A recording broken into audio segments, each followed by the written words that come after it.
Hello all, Bigg Boss episode 50 Sunday என்ன நடந்ததுன்னு சொல்லிட்டு பார்க்கலாம். இந்த வாரத்தோட ஹைலைட் என்னன்னு பார்த்தீங்கன்னா, நம்ம ஸ்ருதிகாவை 2 எபிசோட்லேயுமே வந்து காமிக்கவே இல்லை.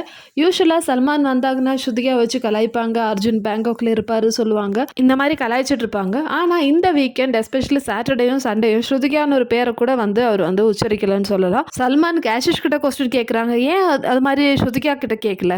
ஸோ ஸ்ருதிகா வந்து அந்த வீட்டில் இருக்கிற ஃபீமேல் கண்டஸ்டன்ஸ்லேயே வந்து நம்பர் 1 கண்டஸ்டன்ட் சொல்லலாம். ஸோ அவங்க வந்து ரொம்ப நல்லா தான் வந்து கேம் ஆடுறாங்க.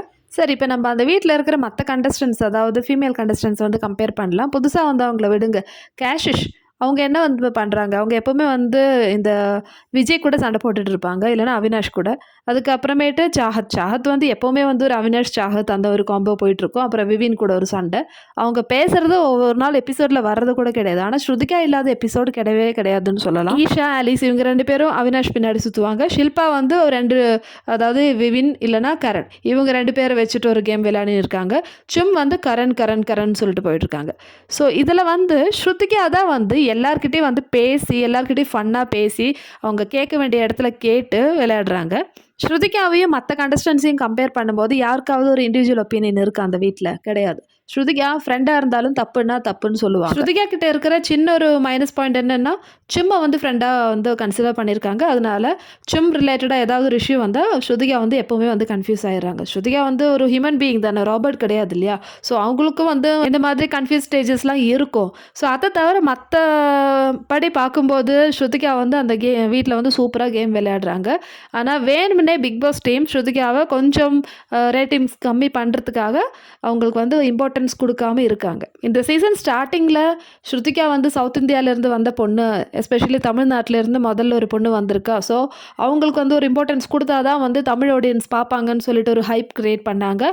வேணும்னே வந்து ஸ்ருதிகாவை எல்லா எபிசோட்லேயும் வந்து, இல்லைனா எல்லா வீக்கெண்ட்லேயும் வந்து சல்மான் ஸ்ருதிகா அப்படின்னு சொல்லிட்டு ஒரு காம்போ போயிட்டு இருந்தது. அதுக்கப்புறம் சல்மான் கான் கலாய்க்க ஆரம்பிச்சிட்டாரு, உங்கள் ஹஸ்பண்ட் வந்து பேங்காக்ல இருக்காரு அப்படின்னு சொல்லிட்டு. ஸோ அதுவும் வந்து ஃபன்னாக தான் எடுத்துக்கிட்டாங்க. 50 days ஆயிடுச்சு, இனிமேல் ஸ்ருதிகாவோட அவசியம் தேவையில்லைன்னு நினச்சிட்டாங்களா பிக் பாஸ் டீம்? இல்லைனா வந்து தமிழ்நாட்டிலேருந்து ஓட்டு வரலையா? ஸ்ருதிகா இருந்தால் மட்டும்தான் நம்ம வந்து ஓட் பண்ணுவோம், மற்றவங்களுக்கு நம்ம எதுக்கு ஓட் பண்ணோம்? அது மாதிரி தான் நம்ம நினச்சிட்ருக்கோம். ஸோ அதனால் ஸ்ருதிகாவை நாமினேஷனில் வர வைக்கலாம் அப்படின்னு சொல்லிட்டு பிளான் பண்ணுறாங்க. ஆக மொத்தத்தில் ஸ்ருதிகாவை வந்து அவாய்ட் பண்ணுறாங்க என்டையர் பிக் பாஸ் டீம். அவங்க என்னதான் கேம் விளையாடினாலும் வீக்கெண்டில் அவங்க பேர் வரல. நேற்று எபிசோடில் கூட கரணும், அதே மாதிரி புதுசாக வந்த ஒரு வைல்ட் கார்டு கண்டஸ்டன்ட் அதித்தி, அவங்க 2 பேரும் டான்ஸ் ஆடிட்டுருக்காங்க. ஸோ அப்போ வந்து ஸ்ருதிகா வந்து கரணை கலாய்க்கிறாங்க. சல்மான் சார் இது மாதிரி கரண் வந்து இப்படியெல்லாம் வந்து டான்ஸ் ஆடுறாங்கன்னு சொல்லிட்டு கொஞ்சம் செஞ்சு காமிச்சாங்க. ஸோ அதுக்கு வந்து எதுவுமே வந்து கமெண்ட்ஸ் இல்லை. யூஸ்வலாக வந்து இந்த மாதிரி ஸ்ருதிகா பண்ணும்போது, ஸ்ருதிகா அர்ஜுன் வந்து பேங்காக்ல இருக்காரு, ஃபோட்டோ காமிக்கவா, அந்த மாதிரி ஒரு ஃபன்னான மொமெண்ட் இருக்கும். அது கூட இல்லை. அது அப்படியே வந்து கட் பண்ணிவிட்டு நெக்ஸ்ட் செஷன் போயிட்டார் சல்மான். ஸோ இதெல்லாம் வந்து பார்க்கும்போது தான் வந்து ஓகே, நம்ம ஸ்ருதிகாவுக்கு வந்து ஆப்பு ரெடி ஆகிட்டுருக்கு, இனிமேல் வந்து எப்போ வேணாலும் என்ன வேணாலும் நடக்கலாம், அந்த மாதிரி பொசிஷனில் தான் இருக்காங்க. சரி, என்னோட ஆதங்கத்தை நான் கொட்டிகிட்டு இருந்தேன். நம்ம எபிசோடுக்கு போகலாம், என்னெல்லாம் நடந்ததுன்னு சொல்லிட்டு பார்க்கலாம். எபிசோட் ஸ்டார்டிங்கில் சல்மான் இந்த 3 வைல்ட் கார்டு கண்டஸ்டன்ட் இருக்காங்க இல்லையா? ஸோ இவங்ககிட்ட வந்து இந்த வீட்டில் இருக்கிற லேடிஸ்லாம் வந்து எப்படி ட்ரீட் பண்ணுறாங்க அவங்களன்னு சொல்லிட்டு கேட்குறாங்க. அதுக்கப்புறமேட்டு யாருக்கெல்லாம் வந்து இவங்கள பிடிக்கலையோ அவங்க ஃபேஸில் வந்து ஸ்ப்ரே பண்ணுங்கள், வாட்டர் ஸ்ப்ரே பண்ணுங்கன்னு சொல்கிறாங்க. ஸோ அதில் நம்ம ஹைலைட் ஆனது நம்ம ஸ்ருதிகாவோட சொல்லுது. ஸ்ருதிகா வந்து ஈடினை செலக்ட் பண்ணிவிட்டு ஈடின் ஃபேஸில் வந்து வாட்டர் ஸ்ப்ரே பண்ணுறாங்க. என்ன ரீசன்னா, எல்லோரும் வந்து ரொம்ப ஆர்வமாக கேட்டுட்டு இருந்தாங்க, ஏதோ சீரியஸாக பேச போகிறாங்கன்னு. திடீர்னு வந்து நம்ம ஸ்ருதிகா வந்து கொஞ்சம் ஃபன்னாக பேச ஆரம்பிச்சிட்டாங்க. அதாவது ஈடின் மாதிரியான கேர்ள்ஸ் தான் வந்து அர்ஜுனுக்கு ரொம்ப பிடிக்கும். அதனால அர்ஜுன் இவ்வளோ நாள் எபிசோடு மட்டும்தான் பார்த்துட்ருப்பான், ஆனால் ஈடின் வந்ததுக்கப்புறமேட்டு 24 ஹவர்ஸும் பார்த்துட்ருப்பான், எனக்கு தெரியும் அப்படின்னு சொல்கிறாங்க. ஸோ அதுக்குமே வந்து சல்மான் எதுவுமே சொல்லலைங்க. நான் ஷாக் ஆகிடுச்சு, என்ன இது, இவர் வந்து எந்த ஒரு ரியாக்ஷனுமே இல்லாமல் இருக்காருன்னு சொல்லிட்டு. ஸோ இந்த மாதிரி டாஸ்க் வந்து எல்லோரும் பண்ணிட்டு இருந்தாங்க. அடுத்தது பார்த்திங்கன்னா உப்பு கொட்டுற டாஸ்க்கு. ஸோ எந்த கண்டஸ்டன்ட் வந்து இந்த வீட்டில் வந்து நான் யார் சொல்கிறதும் கேட்காம அவரோட ஒப்பீனியன் தான் வந்து கரெக்டுன்னு சொல்லிட்டு இருக்காங்களோ, அந்த கண்டஸ்டண்ட்டை வந்து நீங்கள் கூப்பிட்டு அவங்க மேலே வந்து உப்பு கொட்டலாம். விவின் வந்து திக்விஜயை கூப்பிட்டாரு. அவினாயிஷா அண்ட் ஆலிஸ் வந்து கரணை கூப்பிட்டாங்க, அவங்க மேலே உப்பு கொட்டிட்டாங்க. அடுத்தது ஈடன் வந்து யாமினி, புதுசாக வந்த கண்டஸ்டன்ட் யாமினி. ஸோ யாமினி வந்து திருப்பி செஞ்சுட்டாங்க. யாமினி வந்து ஈடன் மேலே உப்பு கொட்டினாங்க. அவங்க மேலே ஜெலஸாக இருக்காங்க. இந்த ஒரு ரீசன் தான் வந்து இவங்க 2 பேரும் மாற்றி மாற்றி சொல்லிட்டு இருந்தாங்க. அடுத்தது ரஜித் வந்து ஷில்பாவை கூப்பிட்டாங்க. நம்மளுக்கு தெரியும் ரஜித் சொல்கிற ரீசன், ஷில்பா வர்சஸ் ரஜித் சண்டை இருந்துகிட்டு தான் இருக்குது. நெக்ஸ்ட் நம்ம ஸ்ருதிகா வந்து கேஷிஷை கூப்பிட்டாங்க. ஸோ இவங்க 2 பேருக்கு இடையிலான சண்டை நம்மளுக்கு தெரியும். ஸோ இவங்க 2 பேரும் மிஸ் அண்டர்ஸ்டாண்டிங். அதே மாதிரி கேஷிஷ் வந்த உடனே நல்லா தான் இருந்தா, அதுக்கப்புறமேட்டு திடீர்னு வந்து சேஞ்ச் ஆயிட்டான்னு சொல்லிட்டு ரீசன் சொல்கிறாங்க. ஸோ ஷில்பா திருப்பி வந்து ரஜித் மேலே வந்து உப்பு கொட்டுறாங்க. ஷிம் வந்து அவினாஷ் மேலே. ஸோ இந்த மாதிரி அந்த வீட்டில் யார் யாருக்கெல்லாம் வந்து மாறி மாறி வந்து வன்மம் இருந்ததோ அந்த உப்பு கொட்டுற டாஸ்கில் எல்லாமே வந்து தீர்த்துட்டாங்கன்னு சொல்லலாம். ஸோ கடைசியில் கரண் வந்து ரஜித் மேலே.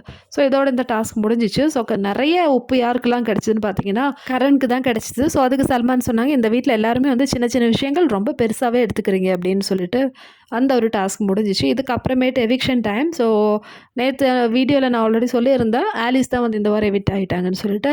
சொன்ன மாதிரி வந்து ஆலிஸ் வீட்டை விட்டு வெளியே போகிறாங்க. அடுத்த செஷன் பார்த்தீங்கன்னா நம்ம பிக் பாஸில் பழைய கண்டஸ்டன்ட் ஹீனா கான் வந்து வராங்க. அவங்களுக்கு வந்து கேன்சர் பேஷண்ட். ஸோ அவங்க 3rd ஸ்டேஜில் இருக்காங்க. ஸோ அதனால் சல்மான்லாம் வந்து ஒன்றுமே இல்லை உனக்கு இல்லை சரியாயிரும்னு சொல்லிட்டு உள்ளே அனுப்புகிறாங்க ஒரு டாஸ்க் கொடுத்து. உள்ளே போயிட்டு ஹீனா தான் வந்து கண்டஸ்டண்ட்டை வச்சு செஞ்சுட்டாங்கன்னு சொல்லலாம். ஸோ அந்தளவுக்கு வந்து எல்லாரையும் வந்து உட்கார வச்சு சொன்னாங்க ஒவ்வொரு விஷயமா. ஸோ எஸ்பெஷலி கரனுக்கு தான் சொன்னாங்க. கரண்ட்டு சொல்கிறாங்க, உனக்கு வந்து ஷில்பா மேலே வந்து ஒரு ஒப்பீனியன் டிஃப்ரென்ஸ் இருக்குதுன்னு தெரியும், அப்புறம் எதுக்கு வந்து ஷில்பா பண்ணுற விஷயங்கள் அப்படியே வந்து எதுவுமே ரெஸ்பாண்ட் பண்ணாமல் இருக்க. இப்போ ஷில்பா வந்து விவின்கிட்ட பேசுகிறாங்க, அதே மாதிரி இவங்ககிட்டையும் பேசுகிறாங்க. உனக்கே நல்லா தெரியும் உன்னை டைம் கூட ஆக்கலை, அதே மாதிரி விவின்க்கு வந்து நாமினேஷன் பண்ணலன்னு சொல்லிட்டு உனக்கு அன்ஃபேர் பண்ணிட்டாங்க. அது அந்த ஒரு ஒப்பீனியன் உனக்கு இருந்ததுன்னா நீ ஏன் வந்து பேசலை? நீ மட்டும் பேச ஆரம்பித்தா இந்த ஷோவில் உன்னை விட மற்ற யாருமே வந்து ஆழ முடியாது. அந்த அளவுக்கு ஒரு பொட்டென்ஷியல் இருக்குது உனக்கு. ஆனால் நீ வந்து வாய் திறந்து பேச மாட்டேன்றன்னு சொல்லிட்டு கரனுக்கு வந்து ஒரு ஒப்பீனியன் கரெக்டான ஒரு ஃபீட்பேக் கொடுத்தாங்க. ஹீனா வந்து சொல்கிறாங்க, இந்த வீட்டில் ஒவ்வொரு குரூப்பாக நிறைய குரூப் இருக்குது, ஸோ எல்லோரும் ஒவ்வொரு குரூப்பில் உட்காருங்க அப்படின்னு சொல்லிட்டாங்க. ஸோ யாமினியும் சாஹத்தும் வந்து எந்த குரூப்லையுமே கிடையாதுன்னு சொல்லிட்டாங்க. சரி அப்போ நீங்கள் தனியாக உட்காருங்க, மீதி எல்லாருமே ஒரு குரூப்பு. ஸோ இந்த குரூப் யாரெல்லாம் பார்த்தீங்கன்னா ஸ்ருதிகா, கரண், ஷில்பா, இப்போ புதுசாக வந்து திக்விஜய். ஸோ இவங்க ஒரு குரூப்பு. அடுத்தது விவின் குரூப்பில் வந்து இப்போ ஆலிஸ் இல்லை, விவின், ஈஷா, அதுக்கப்புறமேட்டு அவினாஷ், பகு வந்து எதுக்கு இந்த குரூப்லன்னு புரியலை. ஸோ நெக்ஸ்ட் குரூப் பார்த்தீங்கன்னா நம்ம ரஜித் உருவாக்கின ஒரு குரூப்புன்னு சொல்லலாம். காமெடியாக இருக்குது பார்க்குறதுக்கு. ரஜித், சாரா, புதுசாக வந்து யாமினி வந்து குரூப்பில் இல்லைன்னு சொல்லிட்டாங்க. ஸோ ஈடின்னு இருக்காங்க, அதிதி இருக்காங்க, கேஷிஷ்.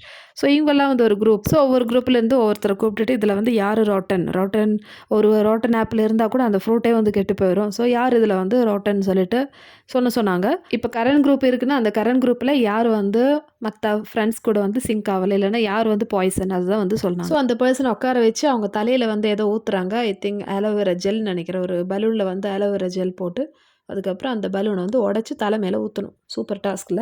ஸோ கரனுக்கு வந்து அவினாஷ் போடுறாரு. ஆனால் இந்த தடவை அவினாஷ் சொன்ன ரீசன் எனக்கு ரொம்ப பிடிச்சிச்சு. ஸோ இந்த குரூப்லேயே வந்து ஃப்ரெண்ட்ஷிப்பை மதிக்காத, இல்லைனா அவங்களோட ஃபீலிங்ஸ்க்கு வந்து ஒரு வேல்யூ கொடுக்காத ஒரே ஒரு பர்சன் கரண் தான். ஸோ சும் கூட இருக்கிற ஃப்ரெண்ட்ஷிப் ஆகட்டும், இல்லைனா ஸ்ருதிகா கூட இருக்கிற ஃப்ரெண்ட்ஷிப் ஆகட்டும், இல்லைனா ஷில்பா கிட்ட இருக்கிற ஃப்ரெண்ட்ஷிப்பாக இருக்கட்டும், எந்த ஒரு ஃபீலிங்ஸுமே வந்து காமிக்க மாட்டாங்க. அவனால் வந்து மற்றவங்க ஹர்ட் ஆகிட்டாங்களா இல்லையான்னு சொல்லிட்டு வந்து யோசிக்க மாட்டாங்கன்னு சொல்லிட்டு இந்த ரீசன் பர்ஃபெக்டாக இருந்தது கரனுக்கு. நம்ம ஸ்ருதிகா யாருக்கு போட்டாங்கன்னு பார்த்தீங்கன்னா அவினாஷ்.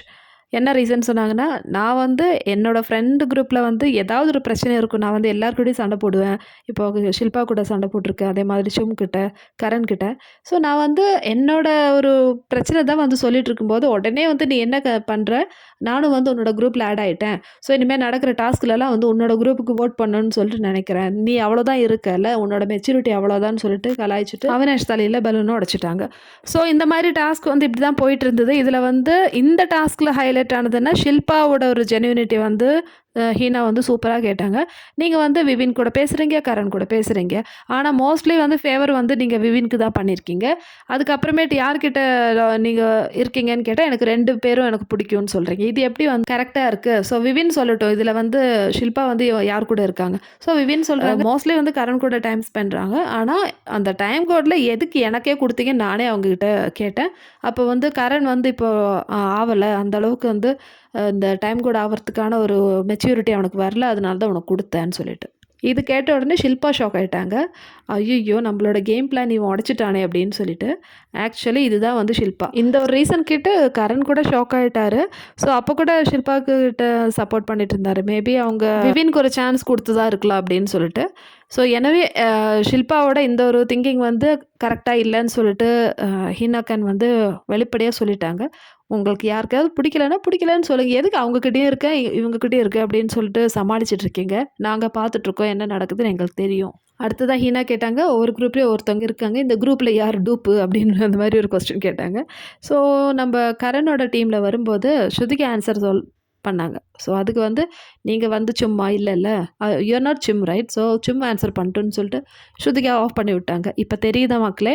அதாவது ஹீனாக்கும் வந்து சொல்லியிருக்காங்க போல, ஸ்ருதிகாவுக்கு நீங்க இம்பார்ட்டன்ஸ் குடுக்காதீங்க. அப்பதான் வந்து நம்ம வந்து கொஞ்சம் டிஆர்பி வந்து ஏத்தலாம். ஐய்யயோ! ஸ்ருதிகா வந்து இப்படி பண்றாங்களே அப்படின்னு சொல்லிட்டு.